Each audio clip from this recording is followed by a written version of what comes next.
آج ایک بڑے خوبصورت موضوع پہ بات کریں گے، اور یہ موضوع جو ہے یہ سب کے دل کے قریب ہے، اور خاص طور پہ رمضان میں یہ بہت اور دلوں کے قریب ہو جاتا ہے۔ انتہائی محترم آج ہمارے ساتھ علامہ ہشام بھائی ہیں۔ السلام علیکم۔ خیریت سے ہیں؟ اللہ کا کرم۔ خیریت سے۔ آج یہ سب لوگوں نے نیلا رنگ کیوں پہنا تھا؟ مطلب آپ لوگ جاسوسی کرتے ہیں؟ مین ان بلو ہو گیا پہلے تو مین ان بلو تھا۔ اچھا، پروفیسر نصیر صاحب ہیں ہمارے ساتھ۔ پروفیسر صاحب السلام علیکم۔ پروفیسر صاحب آج آپ نے باسکٹ بلو پہنی ہے، لیکن جو بلو کیپ آپ نے پہنی ہے نا، یہ آپ کو انتہائی منفرد کرتی ہے۔ اس کا تعلق صوفیہ کرام سے ہے؟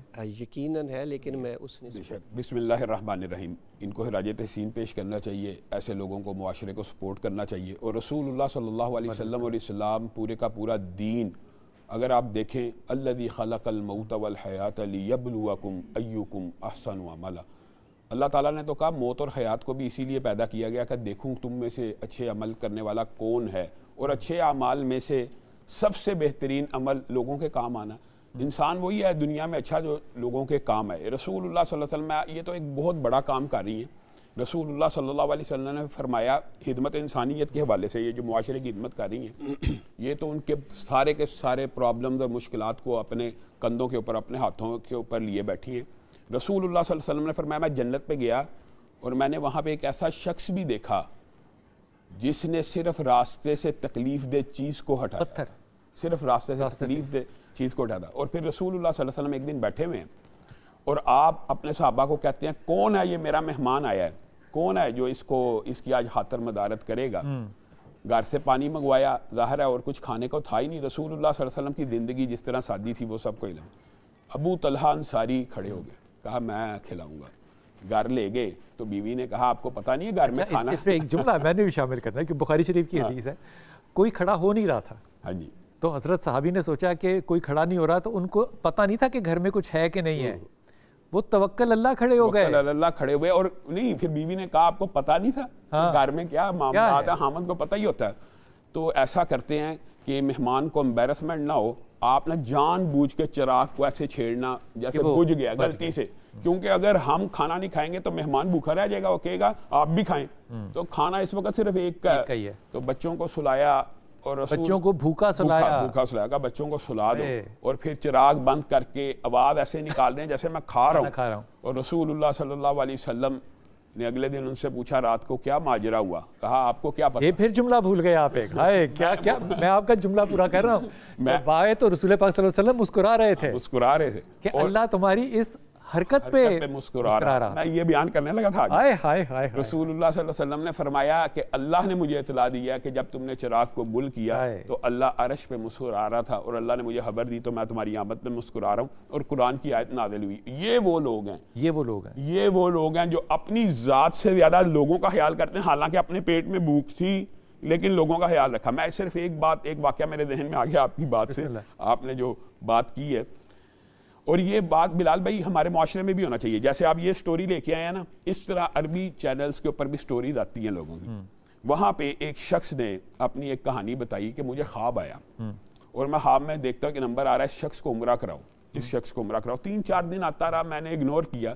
چوتھے دن میں معبر کے پاس چلا گیا، اور بلال بھائی چلیں یہ بات ہے یہ ضمنی طور پہ سمجھنے کی ضرورت ہے، معبر کے پاس ضرور جانا چاہیے جو تعبیر کا ماہر ہو۔ اس کو جا کہتا ہے کہ مجھے اس طرح خواب میں ایک نمبر آتا ہے اور حکم ہوتا ہے کہ اس شخص کو اس نمبر پہ کال کر کے عمرہ کراؤ۔ تو معبر نے کہا آپ کو وہ نمبر یاد ہے؟ یہ اب وہ سوال معبر تعبیر نکالنے والے کا، اس نے کہا اس نے سوچا کہا مجھے یاد ہے، کہا پھر یہ اللہ کی طرف سے خواب آئی ہے، اس نمبر پہ کال کیجیے۔ اس نے کال کی، ہر بندے نے فون اٹھایا، میں آپ کو عمرہ کرانا چاہتا ہوں، ریاض کا بندہ تھا۔ اس نے کہا بھائی میں تو 50 سال ہو گئے ہیں، میں تو سعودیہ میں رہتے ہوئے آج تک اللہ کا گھر نہیں دیکھا۔ کہا بہرحال آپ کو میں عمرہ کرانا چاہتا ہوں۔ اس نے کہا میرا یہ انتظام کرو، ایئر ٹکٹ بھیجو، 5 اسٹار ہوٹل کرو، یہ وہ خیر وہ بدو نے جتنا کچھ کہنا تھا کہہ سکتا کروا لیا۔ وہ خیر لے کے آیا عمرے کا۔ وہ شخص ٹی وی پہ یہ واقعہ بیان کر رہا ہے، اور کہا میں عمرہ کروا کے جب اس کو فارغ ہوا تو پہلے تو مجھے بڑی حیرانگی ہوئی کہ سگریٹ بھی پی رہا ہے اور نمازوں میں بھی غفلت ہے، لیکن اللہ نے مجھے حکم دے دیا خواب کے ذریعے میں اس کو لے آیا ہوں۔ کہتا جاتے ہوئے مجھے کہنے لگا کہ 50 سال زندگی کے گزارے اللہ کا گھر نہیں دیکھا، 2 سجدے کرنے دو۔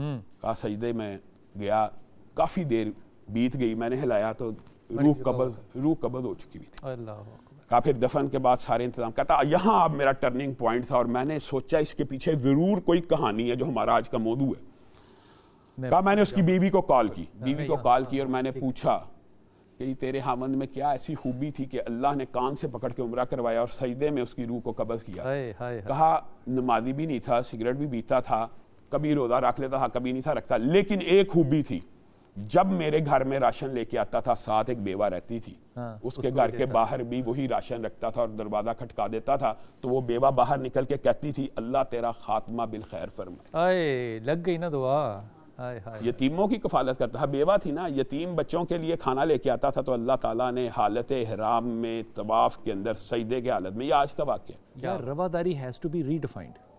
بلال بھائی میں اس حوالے سے ضرور بات یہ کرنا چاہتا ہوں کہ آپ نے یہ کہا ہے کہ خدمت ہے اور رواداری کیوں نہیں ہے. میں یہ سمجھتا ہوں بنیادی طور پہ کہ یہ ابلاغ کی ہم سے کچھ کوتاہی ہوئی ہے کہ ہم نے کوتاہی ہوئی ہے کہ ہم نے خدمت انسانیت کو تو نیکی سمجھا, رواداری ہمارے نزدیک نیکی نہیں ہے.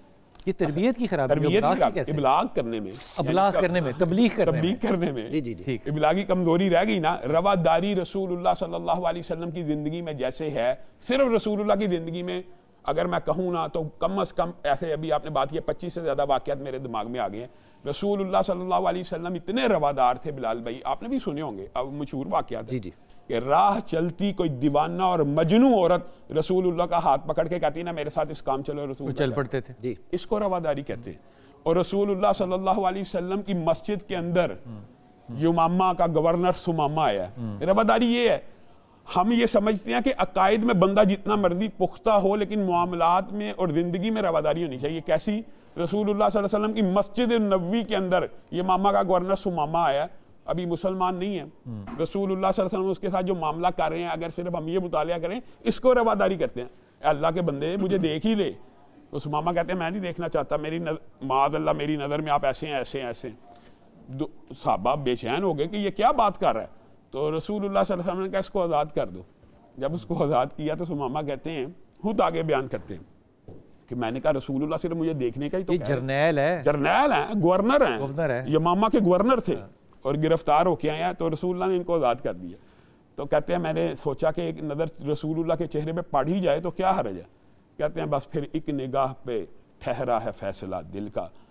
میری قدم مدینہ کی سرحدوں کی طرف بھاگ رہے تھے اور دل رسول اللہ کی طرف بھاگ رہا تھا. صرف چہرے کو دیکھا, رواداری کو دیکھا کہ ایک مشرک ہے, ایک قتل کرنے والا ہے, اس کو آزاد کر دیا. اور کہا کہ میں جتنی تیز رفتاری سے گیا دگنی تیز رفتاری سے بھاگ کے آیا. تو رسول اللہ نے کہا سمامہ ہم نے تو آپ کو آزاد کر دیا, کیا لینے آئے؟ تو انہوں نے کہا مجھے اپنا بنا کے چھوڑ دیا. کیا اسیری ہے کیا رہائی ہے, یہ کیا اسیری ہے کیا رہائی ہے. اور یہی وہ سمامہ, تبلیغ کوئی نہیں ہوئی یہاں پہ, صرف اخلاق. میں تو یہ کہہ رہا ہوں یہ جو آپ نے جملہ بولا نا یہ سمجھنے کی ضرورت ہے. اخلاق اور رواداری ایک چیز ہے, بہترین اخلاق جو ہے نا رواداری ہے. میں ایک جملہ اور کہنا چاہتا ہوں کہ سمامہ کو رسول اللہ صلی اللہ علیہ وسلم نے آزاد کیا نا, اب یہ آزاد ہو گئے ہیں, مسلمان بھی ہو گئے ہیں, تو قسم کھا کے کہنے لگے اللہ کی قسم گندم کا ایک خوشہ بھی مکہ میں نہیں جائے گا. یمامہ سے جاتا ہے نا, یہ رواداری ہے. رسول اللہ صلی اللہ علیہ وسلم کو خبر ملی, سمامہ نے ساری گندم بند کر دی. ابو سفیان آیا, ابھی اسلام قبول نہیں کیا. آپ اپنی ہی نسل کو مارنا چاہتے ہیں, اپنی ہی قوم کو بھوکھا مارنا چاہتے ہیں. رسول اللہ اس وقت کہہ تو سکتے ہیں نا یار تلواروں سے تو ہم لڑ رہے ہیں, تو بھوکھا بھی مار سکتے ہیں, بھوکھا بھی مار سکتے ہیں, تو پھر کیا ہو جائے گا. رسول اللہ صلی اللہ علیہ وسلم نے اسی وقت سمامہ کو ہاتھ لکھا کہ گندم کو جاری کر دو, گندم کو جاری کر دو. یہ مکہ بھی فتح نہیں ہوا, مکہ کے کفار ہیں, مشرک ہیں, ان کو گندم جاری کیا. اور اگر آپ بات غور کریں تو رسول اللہ صلی اللہ علیہ وسلم نے ایک جملہ کہا تھا بدر کے موقع پہ, رواداری کی انتہا ہے. سارے قیدی جب قید ہوئے نا تو رسول اللہ کے منہ سے یہ جملہ لکھا لو کانا مطعم حیّن, اگر مطعم آج زندہ ہوتا. مطعم کون ہے؟ مسلمان تھے, مشرک تھے. اور میرے پاس آ کے ان کی سفارش کرتے, اللہ کی قسم ان کی وجہ سے سب کو چھوڑ دیتا. رواداری یہ ہوتی ہے بلال بھائی, رواداری یہ مسلمانوں میں پیدا نہیں ہو سکی. مسلمانوں میں رواداری کی تو اتنی کمی ہے, یہ کلمی ہے کہ ہم ایک دوسرے کو نماز. اچھا یہ کمال بات نہیں آپ کو لگتی کہ آپ اللہ کے رسول کی وہ باتیں جو کہ آپ کو چیدہ پسند آئیں, ہاں وہ پکڑ لیں, اور جو چیزیں آپ کے کردار میں نئی کردار سازی کر سکی ان کو چھوڑ دیں. اللہ نے قرآن میں کہا وَلَوْ كُنْتَ فَظًّا غَلِيظَ الْقَلْبِ لَانْفَضُّوا مِنْ حَوْلِكَ, اگر آپ روادار نہ ہوتے لوگ آپ کے ارد گرد نہ ہوتے. ہاں پھر جناب اگر آپ روادار نہ ہوتے لوگ آپ کے ارد گرد نہ ہوتے، جمع نہ ہوتے. دور فاروقی کو دیکھ لے، سیدنا فاروق اعظم رضی اللہ تعالیٰ عنہ کا دور ہے. اب دیکھیں وہ ایک غیر مسلم ہے، اب جو بھیک مانگ رہا ہے، اور آپ کی نگاہ جب اس پہ پڑی تو آپ نے فوراً اپنے متعلقہ لوگوں کو بلا کے کہا، فرمانے لگے خدا کی قسم یہ قطعاً میں برداشت نہیں کروں گا، جب یہ جوان تھا اس سے ہم فائدہ اٹھاتے، اب یہ بوڑھا ہو چکا ہے، اب یہ کام نہیں کرنے سکتا، تو اب اس کو ایسے ہی چھوڑ دیں، جائیں اس کی خدمت کریں اور بیت المال سے اس کا حضرت عمر کی بات کی ہے نا. حضرت عمر نے جب یہ فتح کیا تھا نا بیت المقدس، آج تو ہم وہاں پہ ظاہر مغلوب ہیں، جب فتح کیا تو آپ کو پتہ نہیں ہے مار کھا رہے ہیں، ذلیل ہو کے نکل رہے ہیں، نماز نہیں پڑھنے دی جا رہی. تو حضرت عمر نے کا عمل جو ہے، کیا یہ رواداری کی انتہا نہیں ہے؟ بلال انتہا ہے.